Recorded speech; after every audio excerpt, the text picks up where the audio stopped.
Más allá de los motivos que justifican la existencia del Estado desde el derecho y de la ciencia política, hay algunos motivos económicos que también son fundamentales para explicar por qué el Estado debe existir y debería intervenir en algunos casos en materia económica.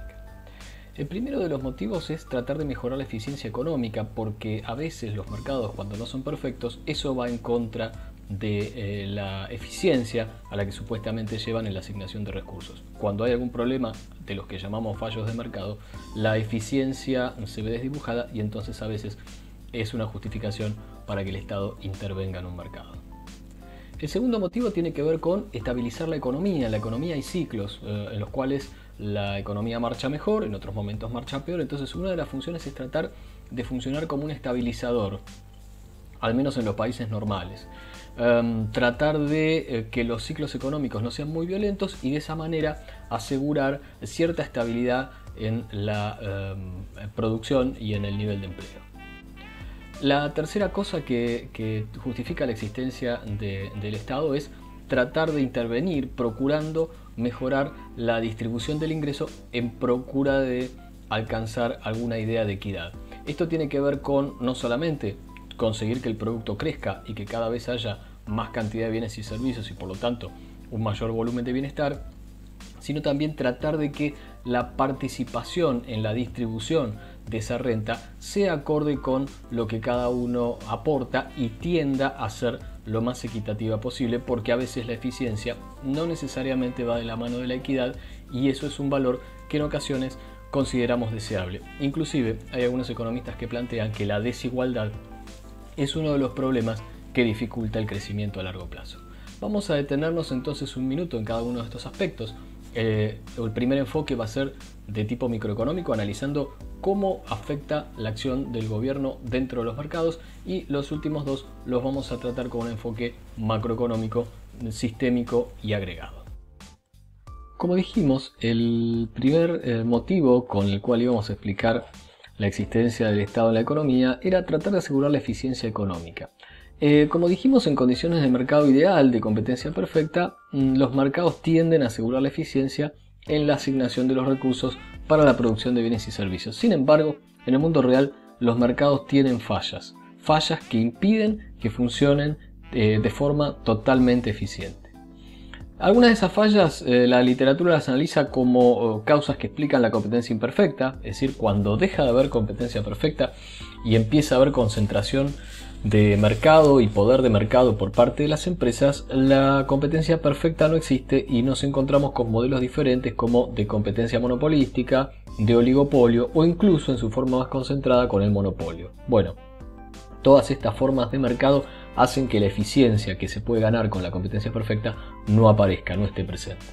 También hay otra cuestión que analizaremos a continuación, que es la de las externalidades que los mercados no alcanzan a captar correctamente, y también puede haber problemas de información imperfecta con algunos tipos de bienes que los mercados no pueden proporcionar adecuadamente.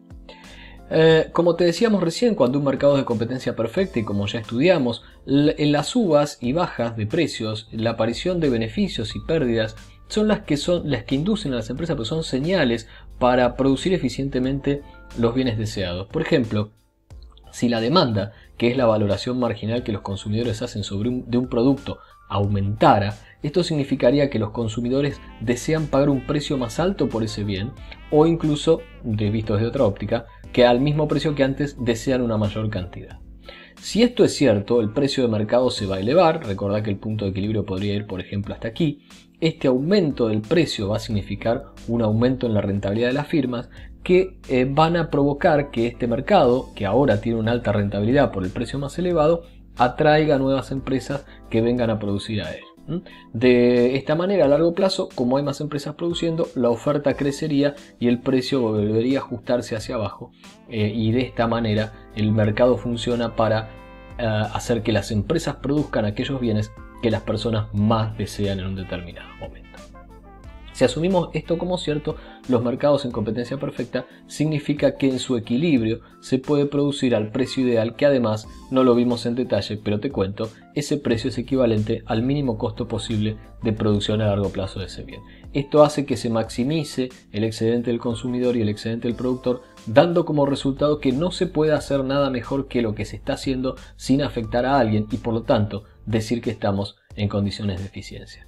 Como te decía recién, la curva de demanda es la valoración marginal que los consumidores hacen acerca del bien y eso es igual al precio que se termina pagando por la cantidad que se produce. Casualmente ese precio es igual al costo marginal de producción. Quiere decir que alcanzamos la eficiencia en el sentido de Pareto, como ya la hemos definido varias veces.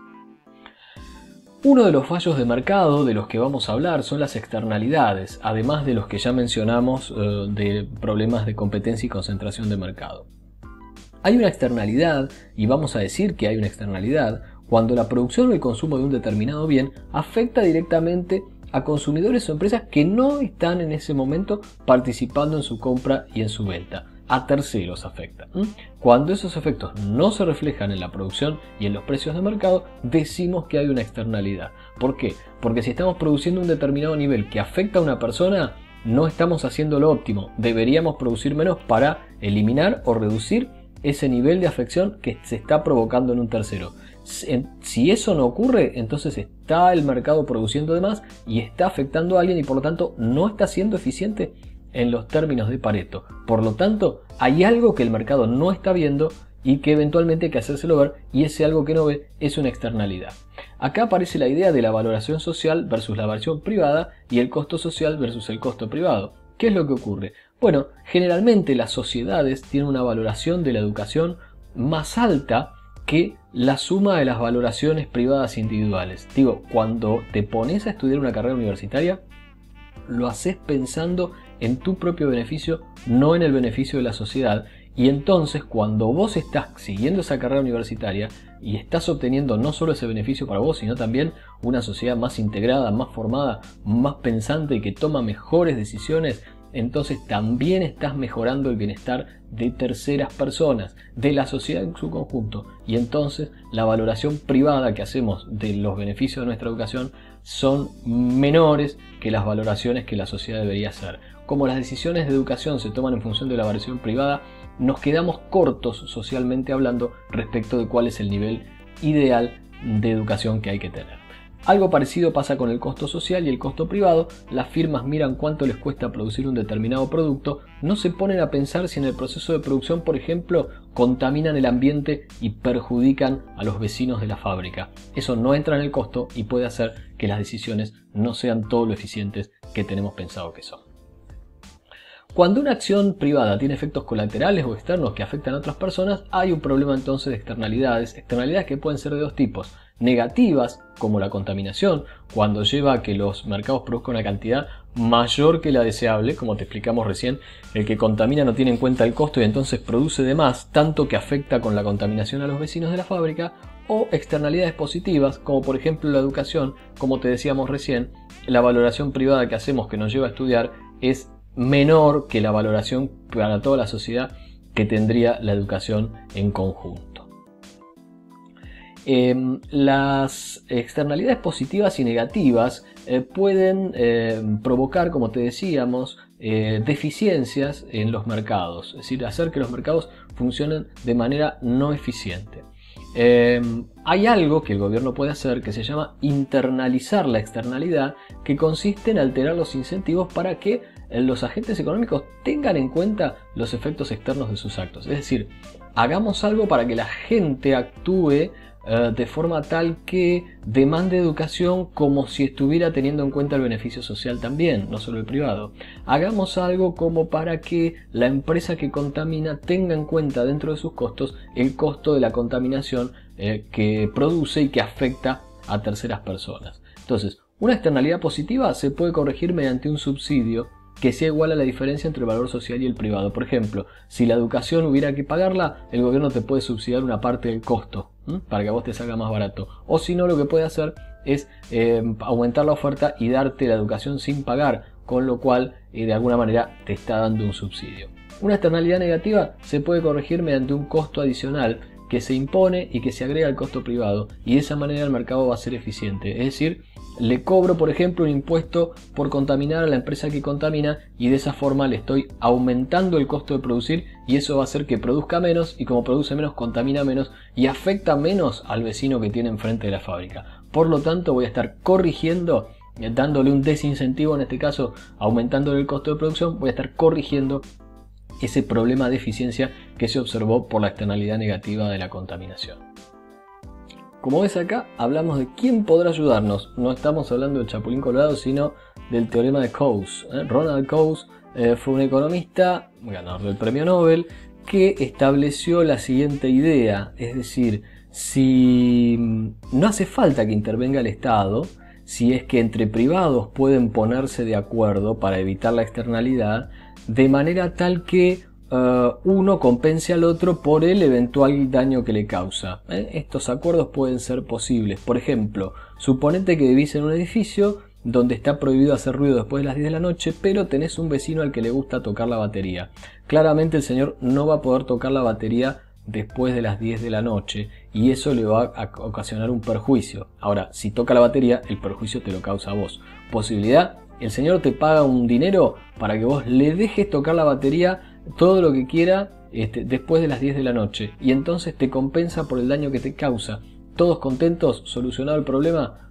Aparentemente sí, gracias a Ronald Coase, que descubrió que esto podría hacerse. Claro, siempre que los costos de transacción no sean muy elevados. Te cuento, a vos que estudiás Derecho, que una de las causas que menciona Coase como un impedimento para llegar a los acuerdos son los elevados honorarios de los abogados que redactan los acuerdos a menudo.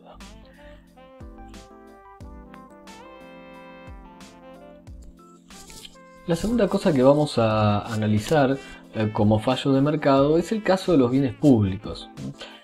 Los bienes pueden clasificarse de acuerdo a estas dos características que te mostramos acá. Por un lado, tenemos que los bienes pueden ser excluyentes o no excluyentes.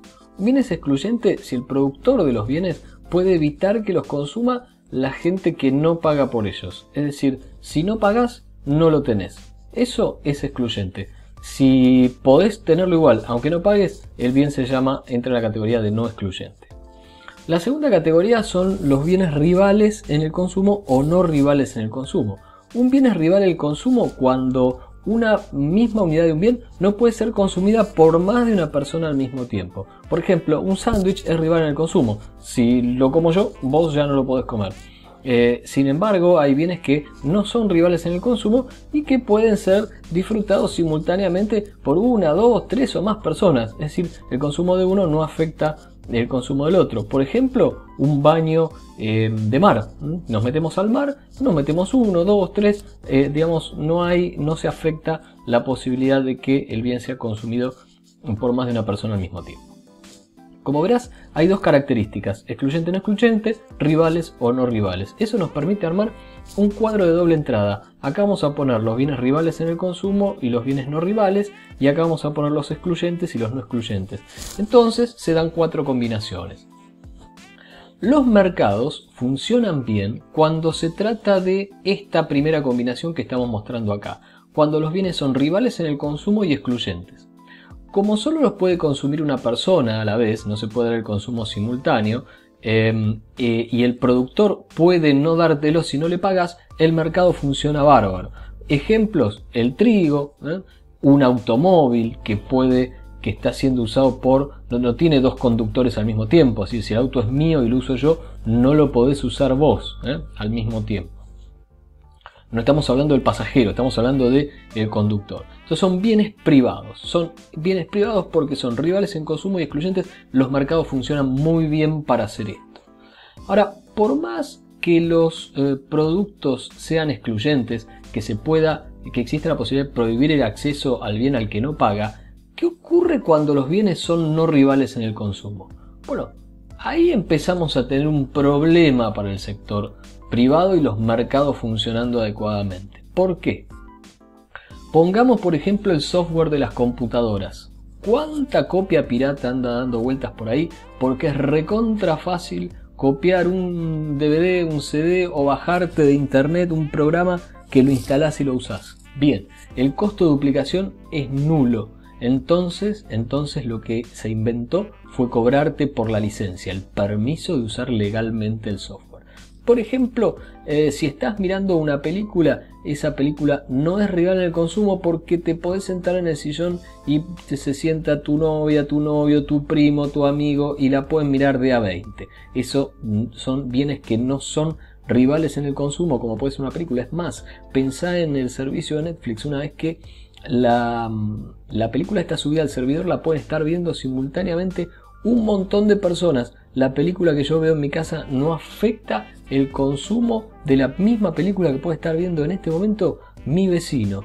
La cosa es que los bienes son no rivales en el consumo y se ha inventado alguna forma de convertirlos en bienes artificialmente escasos. ¿Cómo? Cobrándote por algo que tenga que ver con el acceso a verlo, aunque no sea directamente el consumo de la película, si estás pagando por la plataforma que te la trae hasta tu casa.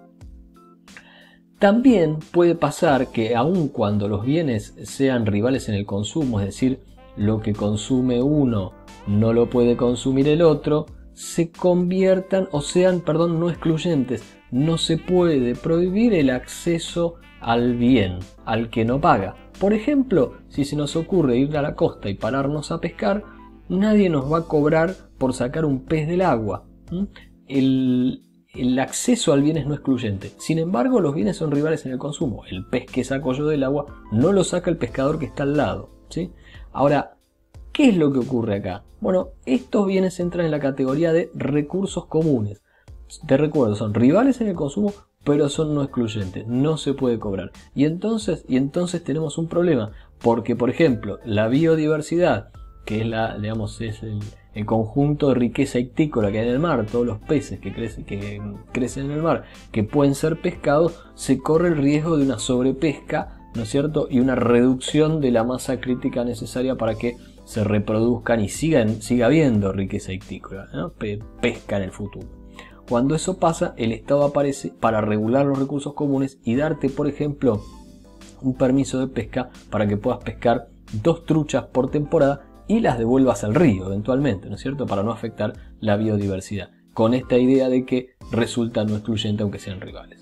Y finalmente hay una cuarta categoría en la cual entran acá sí lo que denominamos bienes públicos. Bienes públicos que son no excluyentes, no se puede impedir el acceso a este tipo de bienes a quien no paga y no son rivales en el consumo. Por ejemplo, la Defensa Nacional, el Ejército, la Armada, la Fuerza Aérea, que cuida nuestras fronteras, cuida las fronteras del país y cuida para todos, ¿no es cierto? No importa que pagues o no pagues impuestos. Si vivís en la Argentina, de alguna manera recibís ese servicio de defensa, pagues o no pagues impuestos, y no se puede andar discriminando a quien le toca y a quien no, ¿no es cierto? Por lo tanto, no se puede excluir del acceso a la defensa o a la justicia a determinada persona porque no contribuye o no paga un determinado precio.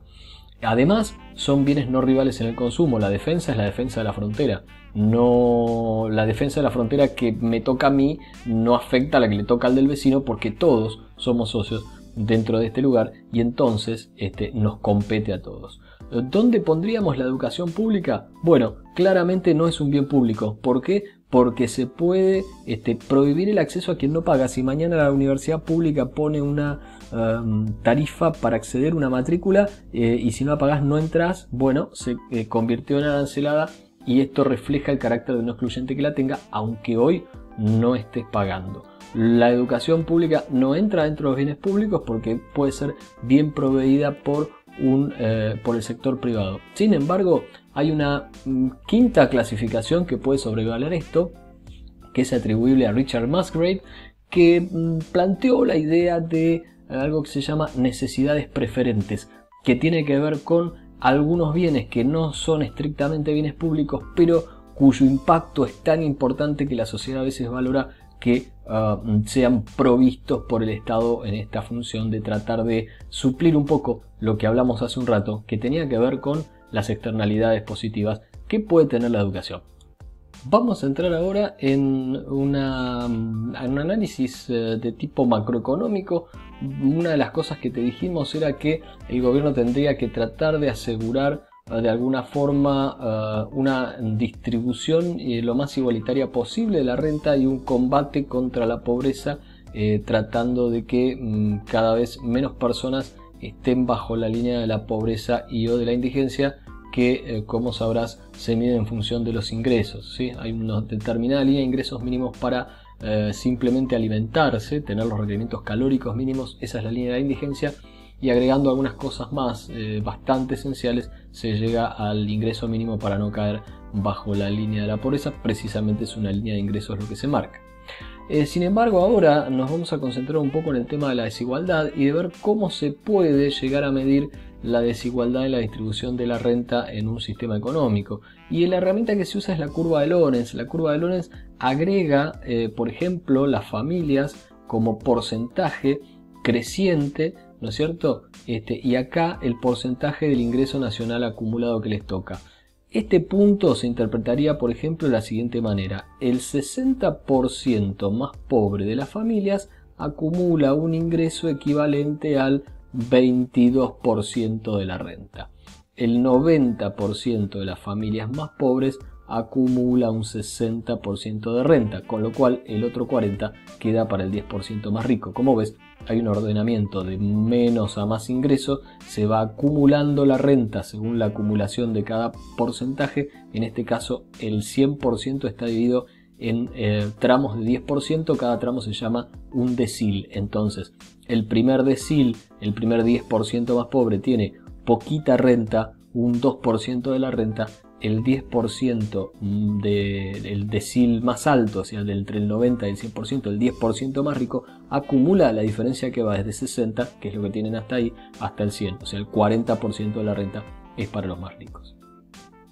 Esta es la curva de Lorenz, que se puede apreciar de acuerdo al ejemplo que hemos puesto. La curva de Lorenz puede estar más pegadita a la línea del medio, ¿sí?, o más separadita de la línea del medio. Notarás, por lo que explicamos recién, que cuanto más panza tenga la curva de Lorenz, más desigual será la distribución, porque más se concentrará del lado de los más ricos en detrimento de los más pobres. Esta superficie que vamos a ver acá pintada de celeste es lo que te marca cuán desigual es la distribución de la renta. Si esta panza es más grande y la superficie celeste es más grande, entonces el coeficiente de Gini te dará un valor más grande. Si el coeficiente valiera 1, sería la desigualdad total. La última persona de toda la lista concretamente tiene toda la renta del país, el 100% para una sola persona, y los otros, el 99%, no tendrían nada. Si la distribución fuera totalmente igualitaria, la curva de Lorenz coincidiría con la línea del medio y entonces el coeficiente de Gini valdría 0. Además de esto, el Estado también, dijimos, desde una óptica macroeconómica, debería tratar de equilibrar un poco el ciclo económico, tratando de que el crecimiento no sea tan violento, que se produzcan procesos de presión sobre los precios e inflación, ni caigamos en situaciones de depresión que provoquen procesos recesivos con caída del PBI, empobrecimiento y pérdida de empleo. Entre otras cosas, los gobiernos utilizan los impuestos para recaudar. Ya explicamos esto, sobre los ingresos, sobre los bienes y servicios, sobre la producción, sobre el consumo, sobre todo lo que se te ocurra hay impuestos. Incluso cuando te morís también hay un impuesto a la transmisión gratuita de los bienes. Los impuestos que se establecen sobre todos estos hechos imponibles sirven también para reducir los incentivos para llevar a cabo determinadas actividades que queremos desalentar, por ejemplo contaminar, fumar, desde una óptica micro, pero también para hacer frente a los gastos públicos y para regular la renta que los consumidores, que los agentes económicos destinan, por ejemplo, al consumo o al ahorro. ¿Qué hacen? Enfrentan con los ingresos tributarios los gastos, el gobierno, y el gasto público, que comprende las compras de bienes y servicios, hasta los sueldos de los funcionarios públicos, la seguridad social, las transferencias como las jubilaciones, las pensiones, las asignaciones familiares y los intereses de la deuda. ¿Qué pasa o cómo se ve la actividad del gobierno en el sector económico, en el mercado de bienes y servicios? Bueno, esto te lo mencionamos al pasar en la guía número 4 cuando vimos el capítulo 22 de Samuelson, y la idea es la siguiente: a partir de una situación solo con sector privado donde la demanda global es la suma de las funciones de consumo y de inversión, determinamos el valor de la renta de equilibrio, es decir, cuál es el nivel de producto que equipara el gasto planeado con la producción planeada y asegura una condición de equilibrio en el mercado de bienes. ¿Qué pasa si agregamos el gobierno a esta situación? Bueno, van a pasar dos cosas. Primero, lo que va a pasar es que vamos a agregar el gasto público, con lo cual la demanda global va a estar un poquito más arriba, va a ser más elevada, y este aumento de la demanda global dispararía el efecto multiplicador hasta llegar a la nueva renta de equilibrio y su 1. Sin embargo, eso no es todo el efecto que se produce. ¿Por qué? Porque a menudo este aumento del gasto hay que financiarlo con impuestos. Y esos impuestos tendrían un impacto como el que te vamos a mostrar ahora. A partir de la situación de una demanda global como esa y un ingreso de equilibrio como ese, la curva tomaría menos pendiente. ¿Por qué menos pendiente? Porque ahora de cada unidad adicional de producto que se genera en la economía, unos centavitos, una porción, tiene que ir a parar a manos del Estado para financiar su gasto público, y entonces la aplicación de impuestos lo que hace es reducir el nivel de renta de equilibrio. Ojo que el multiplicador funciona, como lo dijimos en su momento, siempre y cuando las empresas estén dispuestas y puedan producir más ante los aumentos del gasto o reduzcan ante el aumento de los impuestos, como vimos en este caso. Si no, el modelo no funciona tan bien. Esta es entonces una síntesis breve de qué ocurre cuando el Estado interviene en la economía y cuáles son las causas que justifican su intervención. En la próxima unidad vamos a hablar de algunos problemas de la política económica, que la política económica, tiene que solucionar o tratar de solucionar para hacernos la vida un poco más amigable.